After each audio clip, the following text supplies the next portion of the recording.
Good morning, praise the Lord. ઈશ્વરનો આભાર માનતા આવો આજના દિવસની શરૂઆત પણ પ્રભુના વચનથી કરીએ.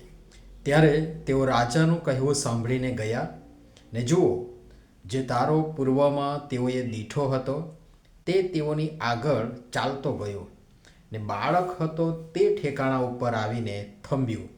માથથી લખેલી સુવાર્તા તેનો 2 અધ્યાય ને તેની 9મી કલમ. આજનો વિચાર. ખ્રિસ્તમાં અતિ પ્રિયવાલા મિત્રો, પ્રભુ ઈસુ ખ્રિસ્તના સુમધુર નામમાં ફરીને એકવાર આપ સર્વને આજની સવારની પ્રેમભરી સલામ. જે તારો માંગીઓ સેંકડો માઇલ દૂરથી જોયો હતો અને એ તારો જોઈને માંગીઓ ચાલતા ચાલતા શોધતા ફરતા છેક યરુશાલેમ સુધી આવી પહોંચ્યા હતા. કારણ એ જ કે ત્યારે લાગે છે કે તારો ઓઝલ થઈ ગયો હશે. આપણે ગઈકાલે પણ જોયું. અને માટે તારો ન દેખાતા તેઓએ પૂછપરછ કરવી પડી. સામાન્ય રીતે જોયેલું પરિચિત સ્થળ હોય, જગ્યા હોય, તો આપણે સીધા ત્યાં સ્થળે પહોંચી જઈએ છીએ. પણ અજાણી, અપરિચિત અને જે જગ્યા વિશે આપણે બહુ પરિચિત ન હોઈએ, જોયું ન હોય, તો આપણને પણ ઘણી બધી વખત પૂછવું પડે છે, ઘણાઈને પૂછવું પડે છે, કેટલી જગ્યાએ ઊભું રહેવું પડે છે. અને તમે ગામડે જશો તો ત્યાં શુદ્ધ વાતાવરણને કારણે બધું બહુ જ રમણીય હશે. નદી ને ઝરણા ને પક્ષીઓનો કલરવ ને જાતના વૃક્ષો ને ફૂલ છોડ ને પ્રાણીઓ ને બધું ફરતું હોય. અને એવું સરસ રમણીય સ્થળ ગામડામાં એની આસપાસ જોવા મળે. અને બધું ચોખ્ખું હશે. જ્યારે શહેરોમાં પ્રદૂષણ, ગેસ, ધુમાડા, ધુમ્મસ, લાઇટો, ઝાકઝમાળ અને રોશની એ વગેરેને કારણે આપણને સરખું આકાશ પણ જોવા નથી મળતું. તારાની તો વાત જ ક્યાં કરવાની. અને આ લોકો યરુશાલેમ શહેરમાં આવ્યા ને પૂછપરછ કરી, યહૂદીઓનો જે રાજા જન્મ્યો છે તે ક્યાં છે? રાજા અને પ્રજા બંને ગભરાયા. આ વળી કોણ નવો રાજા? હું તો છું જ, પછી આ બીજો કોણ આવી રહ્યો છે? રાજાએ તરકટ રચ્યું પણ ફાવ્યો નહીં. અને જાણે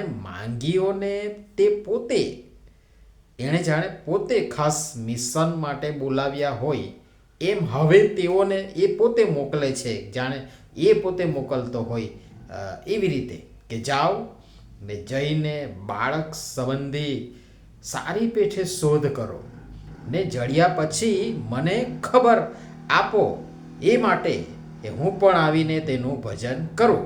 પણ જેવા માંગીઓ રાજા પાસેથી જાય છે ને નીકળે છે કે તરત ફરી પેલો તારો જે પૂર્વમાં એમને દેખાયો હતો અને પૂર્વમાં જોયો હતો એ તારો ફરી એમને યરુશાલેમમાંથી નીકળ્યા પછી તરત દેખાય છે. અને તેઓ લખ્યું છે, આગળ આપણે જોઈશું કે તેઓ મહાનંદથી હરખાયા. જુઓ, દુષ્ટતા ભ્રષ્ટતાના ઓછાયા હેઠળ આવવાથી તમે પણ આપણે બધા જ ભટકી શકીએ છીએ.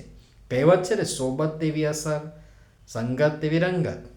પણ સમય સૂચકતા વાપરી તેઓ ત્યાંથી નીકળી ગયા. જૂના કરારમાં વચન છે કે તમે તેઓમાંથી નીકળી જાઓ. નવા કરારમાં પણ છે, તમે તેઓમાંથી નીકળી જાઓ. જેવા નીકળ્યા કે તેનો પ્રભાવ ઓછો થયો, દુષ્ટતાનો પ્રભાવ ઓછો થયો, શૈતાની તાકાતોનો પ્રભાવ ઓછો થયો ને તરત તારો દેખાયો. જે તારો પૂર્વમાં તેઓએ દીઠો હતો તે તારો હવે ફરી તેમને જોવા મળ્યો અને એ તારો હવે તેમની આગળ ચાલ્યો અને જ્યાં બાળક હતું ત્યાં જઈને એ થંભ્યો. મતલબ હવે એ દોરવણી આપી કે માંગીઓ વિના અડચણે, કોઈ પણ જાતના અડચણ વગર છેક બાળ પ્રભુ ઈસુ પાસે પહોંચી શક્યા. એક નિર્જીવ વસ્તુ, તારો, સ્ટાર, નિર્જીવ હોવા છતાં એ માંગીઓને પ્રભુ ઈસુ ખ્રિસ્તની પાસે દોરી લાવી. એ સમયે એણે સુવાર્તિક કામ કર્યું, મિશનરી કામ કર્યું. એક સજીવ પ્રાણી, એ માણસ, એ રાજા, એ હેરોદ હકારાત્મક વલણ અપનાવી, દાખવી, સ્વીકારી, સમજી તારનાર પાસે લોકોને દોરી લાવી પોતે પણ તારણ પામી શક્યો હોત, પણ સત્તાના મદમાં મદમસ્ત બની નશામાં એ ભાન ભૂલ્યો ને તારનારને ઓળખી શક્યો નહીં. ને પ્રભુ પાસે જતા લોકો માટે પણ તે અડચણરૂપ બન્યું. હું ને તમે ક્યાં છીએ? તારો કે હેરોદ?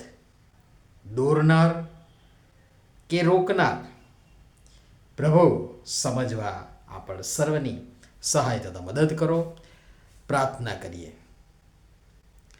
પ્રેમાળ પિતા, તમારી અમારા માટેની ઉદ્ધાર તથા તારણની યોજનાને માટે અને એ સિદ્ધ કરવા તમારા એકના એક પુત્ર પ્રભુ ઈસુ ખ્રિસ્તને અમારા માટે તમે આપી દીધા, એના બદલ અમે તમારો પુષ્કળ આભાર માનીએ છીએ.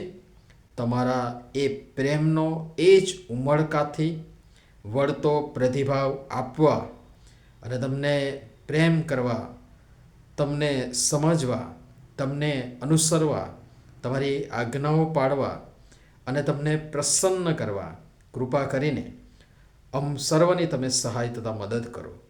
પ્રભુ ઈસુના નામમાં આમેન. ધન્યવાદ.